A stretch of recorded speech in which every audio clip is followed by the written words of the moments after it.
भुवनेश्वर सुंदरपदा गाँव में बेस धूमधाम रे पालित होईछि 21तम खुदुरुकुणी उत्सव। गाँवर शताधिक कुमारी महिला और पुरुष एथिरे जोग देइथिले।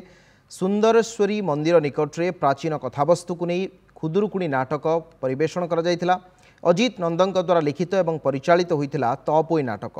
7 साधव पुओ एवं 7 साधवाणी बोहू अली अली कन्या तपोई तपोईर पितामाता एवं रांडी ब्राह्मण को नहीं नाटक परिवेषण करा जायतिला। सुंदरेश्वर पोखरी घाटे बोईत बंदाण सहित साधव पुओ माननकु वाणिज्य पाई साधव बोहू माने मेलाणी देइथिले।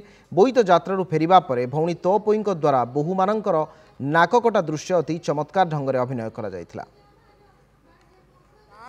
आगुरु ए प्रथा चली किंतु ये जो महोत्सव कम आम कौन कर किटा किए माने आम सार अच्छा अजित कुमार नंद कु सार सी कौन कर पिला एगुड़ा निर्देशना निजे लिखे पिला शिखेबे भाई भौणी भितर केमती संपर्क परिवेश परिस्थिति केमती सुधार हम से ये प्रचेषा को आम 21 वर्ष है चल रखीचु। ये गाँ को आसला जानी पारली कि ए गाँव रे एते सारा इतिहास को मन रखिबा पाई बोली एते कार्यक्रम होउची। से कार्यक्रम भितरु खुदुरुकुणी महोत्सव अन्यतम आकु बहुत आडंबर सहित गाँ लोक समस्ते सेलिब्रेट करुचंती। एई दिनटा जेतेबेले आसे हमर जे बाहे की बाहा सासुघर को भी पळै थांती समस्ते आमे आज एकाठी हो गाँ सारा बहुत युवती माने आमे समस्ते आज एकाठी देखा हो।